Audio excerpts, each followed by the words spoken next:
والله العظيم برافو عليكم يا رجاله، شرفتونا ورفعتوا راس مصر والعالم كله بيتكلم عليكم. انتوا عارفين انا من امبارح ماشي في الشارع اقول للناس انا مصري وابويا مصري، وبالانجاز اللي عملتوه انا مصري. 4 تعادلات مفيش ولا اروع ولا اجمل من كده. ايه الجمدان ده؟ ايه الفرقه الجامده دي؟ ايه شويه المحترفين الجامدين دول؟ بصراحه بقى يا جماعه بعد الدراسات اللي انا عملتها وقعدت بقى حللت وبتاع، المنتخب من غير محمد صلاح ملوش اي 30 لازمه. وبرضه عملت نفس الدراسات لقيت ان المنتخب بصلاح برضه ملوش 30 اي لازمه. بس انا قبل ما اتكلم في كوره، ايه ده احنا ما لعبناش كوره صحيح، امال امبارح كنا بنعمل ايه؟ احنا ما لعبناش كوره. بصوا يا جماعه في الصوره كده، النني وزيزو ومروان عطيه ومحمد حمدي وتريزيجيه، الخمسه بيرفعوا ايديهم مش عشان ياخدوا ضربه جزاء، لا ده عشان ياخدوا اوت. الله يخرب بيوتكم، جبتوا لنا كل الامراض اللي في الدنيا، الضغط العالي والواط والسكر.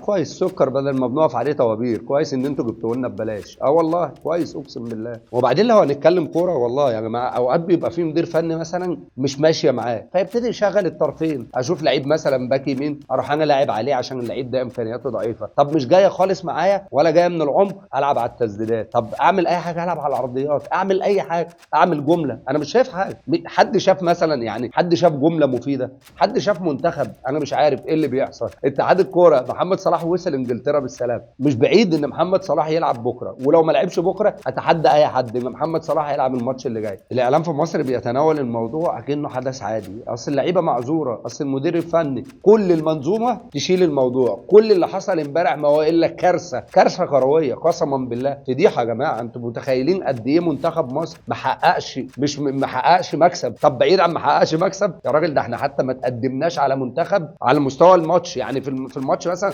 منتخب مصر ما جابش جول، اقعد كده اتفرج على ال4 ماتشات مصر ما تقدمتش، يعني النتيجه ما كانتش 1-0 لمنتخب مصر، 2-1 لمنتخب مصر. ده اي فرقه كانت بتجيب احنا بنتعادل. روحوا بقى شوفوا المدير الفني اللي انتوا جايبينه من انهي ده هتدفعوا له الشرط الجزائي ازاي، ولا هتدفعوا له مرتبه اللي هو اساسا 200,000 يورو منين؟ ده مدير فني يا جماعه والله العظيم على الله حكايته.